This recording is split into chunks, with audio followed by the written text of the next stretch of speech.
Hello friends, welcome to grow with सिवी। I hope कि आप सभी की सीटेट प्रिपरेशन अच्छी चल रही होगी। तो ये आज हमारी हिंदी पेडागोजी की 9th क्लास है। इससे पहले आपकी 8 क्लासेस कंप्लीट हो चुकी हैं और टोटल जो है मैं आपको 15 क्लासेस प्रोवाइड करूँगी हिंदी पेडागोजी की।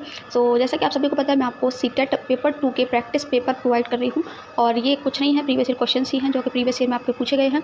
सो आज 9वीं क्लास है और हम देखेंगे टोटल 15 क्वेश्चंस हिंदी पेडागोजी के। ठीक है, सो स्टार्ट करते हैं आज की क्लास को। आई होप कि आपको क्लास अच्छी लगेगी। एक बार डेट बता देती हूँ किस डेट का है ये। तो 29 जनवरी 2023 में जो भी क्वेश्चंस पूछे गए थे हिंदी पेडागोजी सीटेट पेपर 2 में, वो सारे क्वेश्चन आज हम देखेंगे। सो स्टार्ट करते हैं क्वेश्चन नंबर 1 से। क्वेश्चन नंबर 1 क्या कह रहा है? रमा कक्षा में वाक्य भेद पढ़ा रही है। रमा कोई टीचर है जो वाक्य भेद पढ़ा रही हैं। ठीक है, वह सबसे पहले वाक्य के विभिन्न भागों की व्याख्या करती हैं, यानी कि जो वाक्य में जो भाग होते हैं, जैसे ये सब क्रिया है, ये करता है, ये आपका कर्म है। ठीक है, इस तरीके से वो अलग अलग भागों की व्याख्या कर रही हैं एक वाक्य के, और उसके बाद वह समझाती हैं कि किस तरह से भिन्न भिन्न शब्द मिलकर एक समग्र वाक्य बनाते हैं। यानी कि पहले वो एक वाक्य के सभी पार्ट्स को अलग अलग बता देती हैं और फिर वो ये समझाती हैं कि ये सारे पार्ट्स मिलकर कैसे एक पूरा वाक्य बनाते हैं। ठीक है, रमा के सिद्धांत का अनुसरण यहाँ पर कर रही है, तो करेक्ट आंसर इसका ऑप्शन नंबर 3 हो जाएगा। वो किसका अनुसरण कर रही है यहाँ पर? विश्लेषण से संश्लेषण की ओर। जब हम जो है अलग अलग मतलब कोई भी वाक्य हमारे पास है तो हम उसको देखिए, विश्लेषण का मतलब होता है किसी चीज़ को पार्ट्स में तोड़ना, संश्लेषण का मतलब होता है किसी चीज़ को जोड़ना। तो पहले उन्होंने पार्ट्स में डिवाइड करके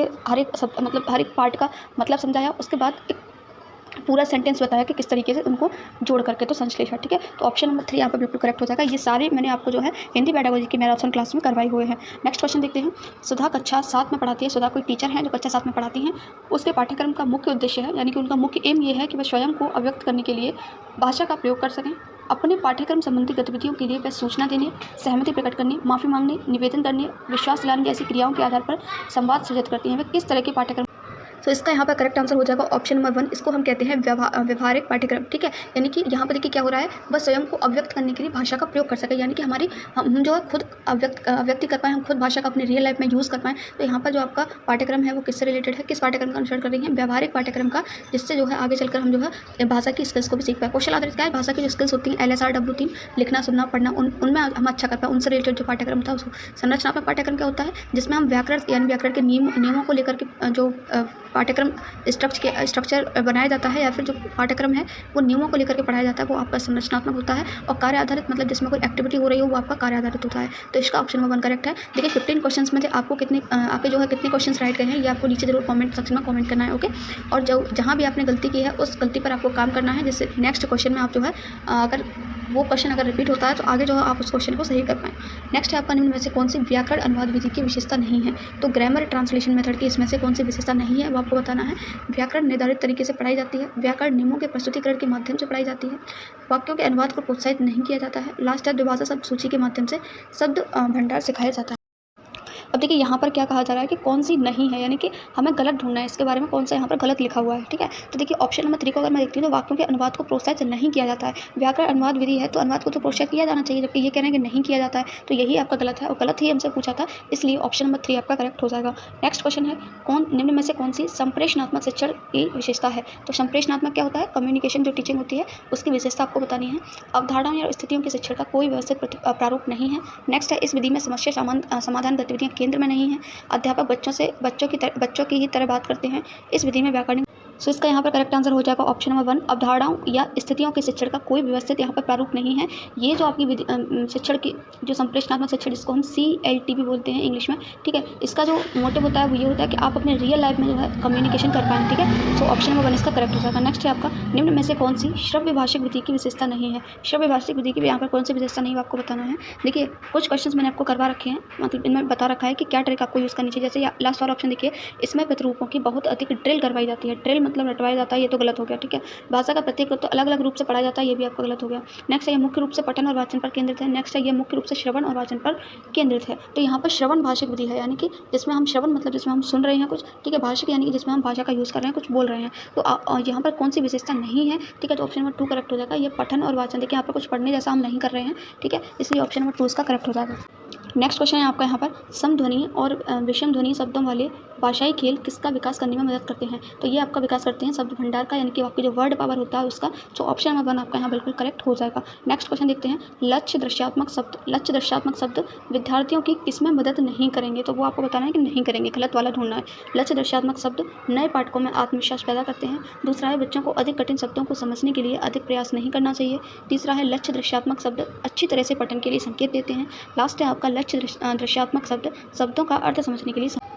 सो इसका यहाँ पर करेक्ट आंसर हो जाएगा ऑप्शन नंबर 4। लक्ष्य दृश्यात्मक शब्द शब्दों का अर्थ समझने के लिए संकेत देते हैं, तो यही आपका यहाँ पर गलत हो जाएगा। देखिए लक्ष्य दृश्यात्मक शब्द क्या होते हैं कि जब हम किसी चीज़ को पढ़ते हैं तो कई वर्ड्स ऐसे होते हैं जो बार बार हमारे सामने आते हैं, तो बिना पढ़े भी हम उन वर्ड्स को पहचान जाते हैं कि हाँ ये वही वर्ड्स है ना। तो ये वर्ड्स होते हैं जो हमें नए पार्ट को हमें क्या करते हैं, कॉन्फिडेंस पैदा करते हैं कि हाँ हमने ये वर्ड पढ़ा है, तो तुरंत आप उस वर्ड को पढ़ लोगे है ना। और यहाँ पर जो अधिक कठिन शब्द होते हैं ना, उनको समझने के लिए हमें ज़्यादा प्रयास भी नहीं करना पड़ता है ना। सो ये सभी क्या है, आपके लक्ष्य दर्शात्मक शब्द होते हैं। इसका करेक्ट आंसर आपका ऑप्शन नंबर 4 हो जाएगा। नेक्स्ट है आपका सुधा अपने विद्यार्थियों में बारीकी से पठन का कौशल का विकास करना चाहती है। एक बहुत बार ये क्वेश्चन रिपीट हो चुका है, बारीकी से पठन, ठीक है। तो सुधा एक टीचर है जो अपने स्टूडेंट में जो बारीकी से पठन होता है उस स्किल का डेवलपमेंट करना चाहती हैं। कौन सी एक्टिविटी, कौन सी गतिविधि यहाँ पर बेस्ट रहेगी वो आपको बताना है। एक समान विषयों पर कविताओं की खोज करना, शब्दकोश में शब्द की खोज करना, पत्रिका में किसी पते यानी कि किसी स्थान की खोज करना, एक समान विषय वाली कहानी की खोज करना। देखिए बारीकी से पठन को हम इंग्लिश में कहते हैं स्कैनिंग। क्या कहते हैं? स्कैनिंग, ठीक है। सो यहाँ पर ऑलरेडी आपको बता चुकी हूँ, अगर आपने इंग्लिश पेडागोजी पढ़ी है तो हिंदी पेडागोजी में आपको दिक्कत नहीं आएगी। सो यहाँ पर हम क्या करते हैं, स्कैनिंग में किसी विशिष्ट कीवर्ड को ढूंढते हैं, ठीक है। तो यहाँ पर हम जल्दी पढ़ते हैं, यानी कि जल्दी नज़र देखते जाते हैं एक नज़र से, क्योंकि हमें किसी विशिष्ट किसी स्पेसिफिक वर्ड को ढूंढना होता है। तो इसका जो करेक्ट आंसर ऑप्शन नंबर 3 हो जाएगा। पत्रिका में किसी पते की यानी किसी स्थान की अगर हम खोज कर रहे हैं तो हम उसी पते की तरफ देखेंगे, उसी कीवर्ड को, किसी कीवर्ड को जो है यहाँ पर हम ढूंढ रहे हैं, ठीक है। नेक्स्ट क्वेश्चन देख लेते हैं। मुहावरों, लोकोक्तियों, वाक्य संरचनाओं का ज्ञान विद्यार्थियों की किस बात में मदद नहीं करेगा, ठीक है। तो अगर आप स्टूडेंट को मुहावरों का ज्ञान है, लोकोक्ति और वाक्य संरचनाओं का ज्ञान, वाक्य रचनाओं का ज्ञान है, सॉरी, तो वो किस चीज़ में हेल्प नहीं करेगा वो बताना है, गलत बताना है। शब्द भंडार का विकास तो ये तो करेगा। पठन कौशल, हस्तलेख, लेखन कौशल, तो यहाँ पर जो करेक्ट आंसर हो जाएगा वो कौन सा। सो इसका यहाँ पर जो करेक्ट आंसर है वो ऑप्शन नंबर 3 हो जाएगा। ये है आपका हस्तलेख। देखिए आपका जो मुहावरे, लोकोक्ति अगर आपको याद है, अगर आपको पता है, तो आपका शब्द भंडार का भी यहाँ से विकास होगा, ठीक है। पठन कौशल यानी रीडिंग स्किल भी आपके यहाँ से डेवलप होती है। लेखन कौशल, जब आप एक लेवल पर पहुँच जाते हैं तो आप लिखते हैं, तो आप अगर इन चीज़ों का यूज़ करते हैं तो पता चलता है कि हाँ एक बहुत अच्छे तरीके से आप लिख सकते हैं किसी चीज़ को, है ना। लेकिन हस्तलेख में ये हेल्प नहीं करेगा, इसलिए ऑप्शन नंबर आपका 3 करेक्ट हो जाएगा। नेक्स्ट क्वेश्चन देखिए, मुझे लगता है इस सेट में आपको सारे ही न्यू क्वेश्चंस मिले होंगे, ठीक है। कक्षा में नाटक के प्रयोग के संदर्भ में कौन सा कथन सही नहीं है, नाटक के बारे में कौन सा सही नहीं है। नाटक का प्रयोग केवल बड़े विद्यार्थियों के लिए किया था, केवल वर्ड आ गया है, बिल्कुल काट दीजिए।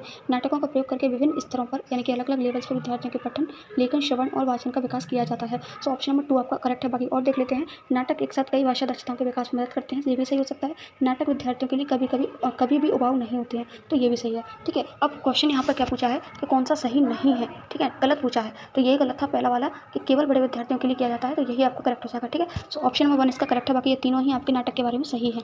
नेक्स्ट क्वेश्चन देखते हैं। भाषा की कक्षा में सूचना संप्रेषण तकनीकी का उपयोग किसमें मदद करता है, ठीक है। तो शिक्षार्थियों के बीच अंतरों को और अधिक बढ़ाने में, यानी कि रेलेवेंट सामग्री, प्रमाणिक सामग्री तक एक पहुँच, विद्यार्थियों में प्रतियोगिता यानी कंपटीशन के भाव को और बढ़ाने में, या फिर विद्यार्थियों को रोजगार दिलाने में। तो इसका जो करेक्ट आंसर हो जाएगा ऑप्शन नंबर 2 हो जाएगा। आपकी जो रेलेवेंट सामग्री है, जो प्रमाणिक सामग्री है, उस तक बच्चों की पहुँच, ठीक है। सो ऑप्शन नंबर 2 इसका करेक्ट है। नेक्स्ट क्वेश्चन है आपका यहाँ पर, ध्वन्यात्मक जागरूकता विकसित करने में तुकबंदियों की विशेष भूमिका है, क्योंकि तुकबंदियों की विशेष भूमिका क्यों होती है वो आपको बताना है। बच्चे ने बहुत पसंद करते हैं इसलिए, या बच्चे में व्यस्त रहते हैं, या ये लय और गति देती हैं। तो करेक्ट आंसर इसका ऑप्शन नंबर 2 हो जाएगा। इनमें दोहराव होता है, लय और तुकबंदी होती है, इसलिए आपका जो है जो ध्वन्यात्मक जागरूकता होती है वो विकसित करने में तुकबंदियों की विशेष भूमिका होती है, ठीक है। नेक्स्ट क्वेश्चन है आपका, क्लोज परीक्षण किसका आकलन करते हैं। जो क्लोज टेस्ट होते हैं आपके, वो किस चीज़ का यहाँ पर आकलन करते हैं, श्रवण बोध का, पठन बोध का, वाचन कौशल का, या फिर आपका विश्लेषण कौशल का। तो क्लोज टेस्ट क्या होते हैं, मैंने आपको पेडागोजी के मैराथन क्लास में करवाया हुआ है। कोई पैराग्राफ लिखा हुआ है तो उसके बीच बीच में जो है फिल इन द ब्लैंक्स जो है छोड़ दी जाती हैं, तो ये आपका किस चीज़ का असेसमेंट करेंगे वो आपको बताना है। तो ये आपका करेंगे विश्लेषण कौशल का, ऑप्शन नंबर 4 करेक्ट हो जाएगा। लेकिन ना तो आप सॉरी ये आपका करेंगे रीडिंग स्किल का, ऑप्शन नंबर 2 आपका करेक्ट हो जाएगा। यहाँ पर क्या होता है, जनरली आपको जो पैराग्राफ होता है उसको पढ़ करके समझना होता है कि बीच में पैराग्राफ के बीच में कुछ फिल इन द ब्लैंक्स छोड़ दिए जाते हैं कि इसमें कौन सा वर्ड आ सकता है, पढ़ते हुए आपको ये समझना होता है। तो यहाँ पर आपके पठन कौशल का आकलन हो रहा है, ठीक है। लेकिन श्रवण कौशल यहाँ पर कुछ ना नहीं आता, ना ही यहाँ पर कुछ वाचन बोला जाता है, और ना ही यहाँ पर कोई विश्लेषण हो रहा है, इसलिए ऑप्शन नंबर 2 इसका करेक्ट है। नेक्स्ट क्वेश्चन देख लेते हैं। यहाँ पर आप किस कथन से सहमत हैं, यानी कि आप इन चारों में से किस स्टेटमेंट से एग्री हैं वो आपको बताना है। तो देखते हैं कि कथन क्या कह रहे हैं। पहला है, लेखन प्रक्रिया शिक्षण के समय अध्यापक को वर्तनी की गलतियों की अनदेखी करनी चाहिए, ठीक है। दूसरा क्या है, लेखन ये कह रहे हैं कि जब लेखन प्रक्रिया हो रही हो, ठीक है, उस टाइम पर जो अध्यापक को गलतियों की अनदेखी कर देनी चाहिए, उनको इग्नोर कर देना चाहिए, ऐसा कहा जा रहा है, ठीक है। दूसरा पढ़ते हैं, लेखन प्रक्रिया शिक्षण के समय अध्यापक को वर्तनी की गलतियों की अनदेखी नहीं करनी चाहिए, यानी कि इनको इग्नोर नहीं करना चाहिए, ठीक है। तीसरा देखते हैं, लेखन प्रक्रिया शिक्षण के समय अध्यापक को इस बात की अनदेखी करनी चाहिए कि विद्यार्थियों ने अपने कॉपी में बहुत अधिक हाशिया यानी कि मार्जिन नहीं छोड़ा है, ठीक है, यानी कि वो जब बहुत सारा मार्जिन छोड़ करके लिखते हैं वो नहीं छोड़ा, इस चीज़ की इग्नोर करना चाहिए। और लास्ट है आपका, लेखन प्रक्रिया शिक्षण के समय अध्यापक को हस्तलेख की अनदेखी करनी चाहिए। सो यहाँ पर आप किस स्टेटमेंट से अग्री हैं वो आपको यहाँ पर क्लिक करना है। सो इसका यहाँ पर जो करेक्ट आंसर है वो ऑप्शन नंबर 2 हो जाएगा। लेखन प्रक्रिया शिक्षण के समय अध्यापक को वर्तनी की गलतियों की अनदेखी नहीं करनी चाहिए। अगर बच्चे कुछ गलती कर रहे हैं लिखते समय तो आपको जो है उनको इग्नोर नहीं करना है, उनकी गलतियों को बताना है और उनको सही करना है, ठीक है। ऑप्शन नंबर 2 आपका करेक्ट हो जाएगा। नेक्स्ट आपका भाषा की कक्षा में आज का लास्ट क्वेश्चन है ये हमारा, मानचित्र का उपयोग किसके लिए किया जा सकता है, यानी कि मैप यानी मानचित्र का उपयोग जो है किसके लिए कर सकते हैं। विद्यार्थियों को दिशा ज्ञान देना सिखाने के लिए, विद्यार्थियों को नम्रता से बोलना सिखा, देखिए यहाँ पर बोलने से रिलेटेड थोड़ी ना है मानचित्र। नेक्स्ट आपका विद्यार्थियों को सही तरीके से लिखना, राइटिंग से रिलेटेड भी नहीं है। नेक्स्ट है विद्यार्थियों को ध्यानपूर्वक सुनना, तो ये भी नहीं। ऑप्शन नंबर 1 ही इसका बिल्कुल करेक्ट हो जाएगा। बहुत ईजी क्वेश्चन था ये तो। आई होप कि आपको सारे क्वेश्चन समझ में आ गए होंगे। Thank you so much for watching this video.